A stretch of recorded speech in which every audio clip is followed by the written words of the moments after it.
Ce matin, je poursuis toujours cette série d'homélies que j'ai commencée, qui a pour thème « Depuis ma première communion ». Dans cette série d'homélies, on va se rappeler que dans le domaine spirituel, comme dans tous les autres domaines de notre vie, on est en cheminement, on progresse. Et ce serait même mauvais signe si je commençais à tourner en rond. On est dans la vie pour avancer. Et entre autres, je disais, nous sommes appelés à passer de la foi de l'enfance, qui était bonne, là, à la foi adulte. Je suis rendu un adulte.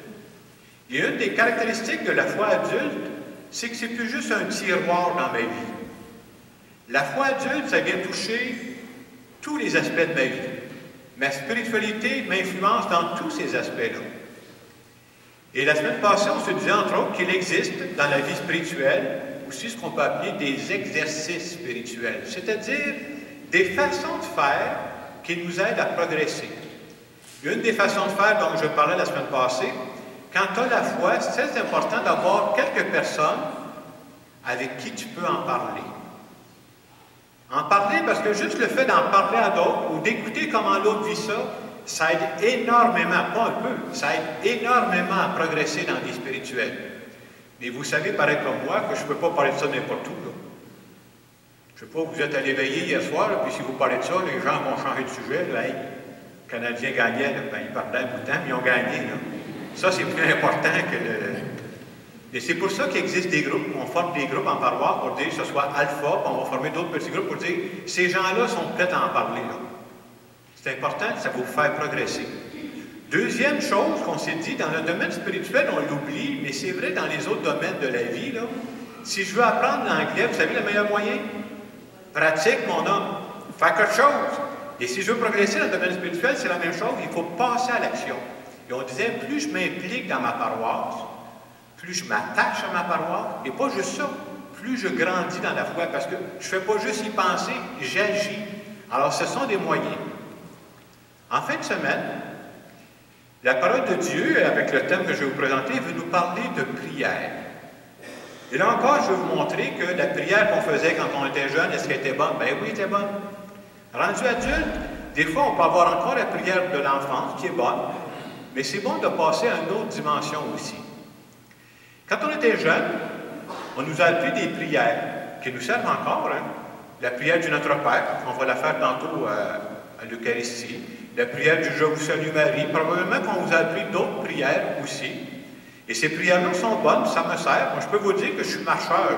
Je peux même marcher ce matin. Là. Puis quand je marche souvent, moi, je prie mon chapelet.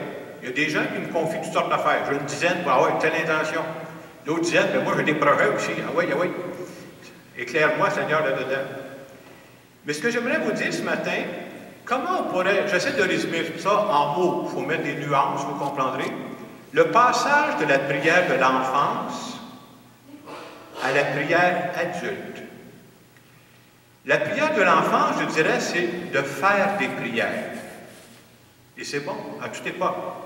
Et le passage à la vie adulte, c'est de parler avec Dieu des événements de ma vie. Vous voyez qu'il y a une petite nuance entre les deux, hein? Parler à Dieu des événements de ma vie.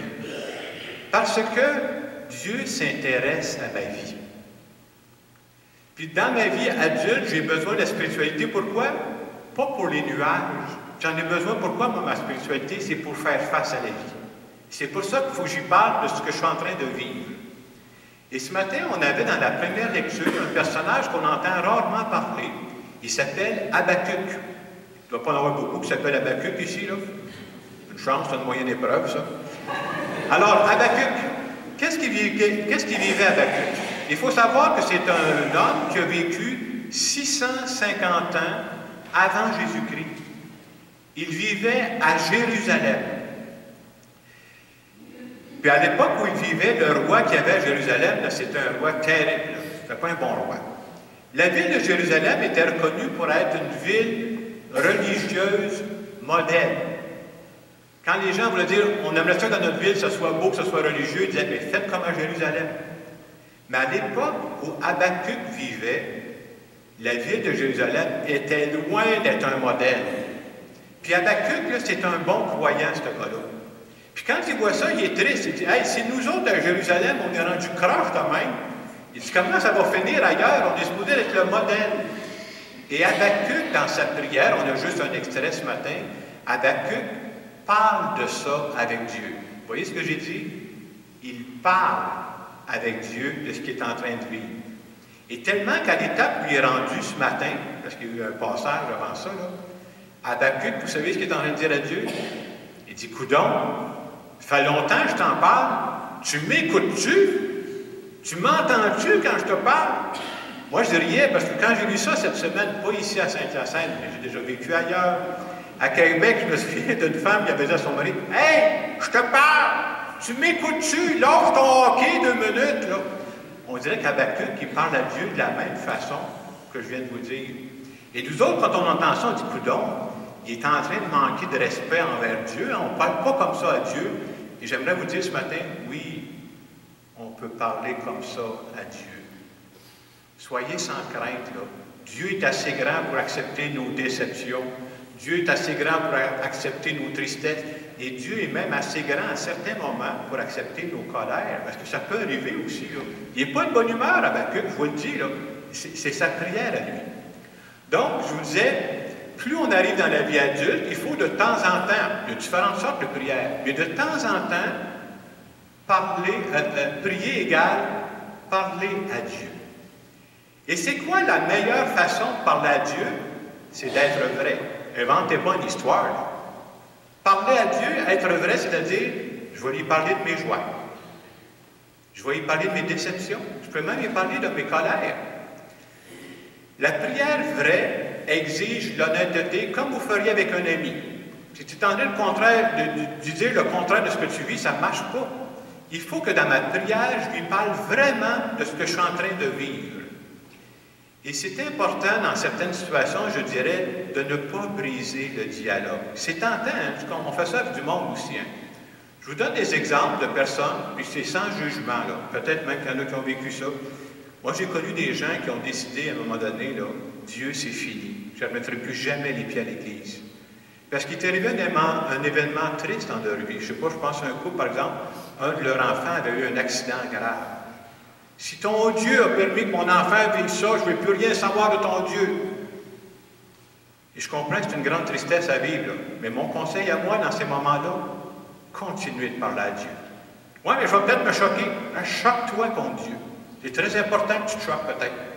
Ça va être une étape, puis cette étape-là va pouvoir t'amener à autre chose.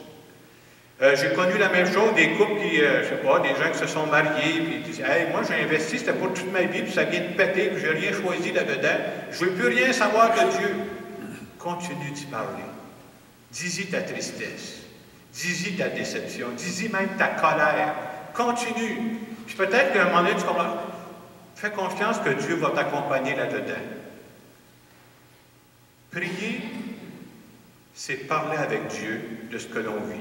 Être capable de dire à Dieu, je vis quelque chose présentement, je ne comprends pas. Je suis déçu. Je suis même en colère peut-être. Je ne comprends pas, mais je continue de croire que toi, tu m'aimes. Que toi, tu t'intéresses à moi. Et c'est peut-être dans ces moments crunch-là que si tu passes au travers, que ta vie spirituelle va faire un bond inimaginable. Soit que ça casse, je dirais la même chose dans un couple, vous avez plus d'expérience que moi, vous autres aussi, là. Dans un couple, ou bien ça casse, ou bien ça soude. Puis avec Dieu, ça peut être la même chose qui va se produire à ce moment-là. Moi, j'aurais une suggestion à vous faire cette semaine, une suggestion que je m'engage à faire, que je l'ai déjà faite, j'ai marché de bonne heure un matin, voilà. Moi, je vous inviterais cette semaine, prenez ne serait-ce que 3-4 minutes, une fois par jour, pour parler avec Dieu. Allez, Jacques, de quoi je vais y parler, moi, là? Mais parlez-y de votre vie. C'est quoi votre plus grande joie présentement? Dites-y. C'est quoi votre plus grande peine présentement? Dites-y. C'est quoi votre plus grand rêve présentement qui n'est pas arrivé, là? Dites-y. Puis quand vous y aurez parlé 3-4 minutes, arrêtez de parler. Faites un moment de silence et laissez décanter ça. C'est une recette que je vous donne, là. C'est ma spécialité, des recettes pour cuisinières, là. Essayez ça, on s'en parle.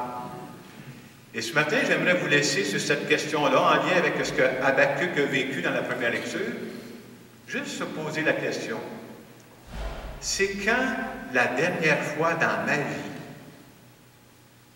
où j'ai crié vers Dieu? C'est quand la dernière fois dans ma vie où j'ai vraiment parlé à Dieu de quelque chose qui me tenait à cœur? Je vous laisse sur cette question-là.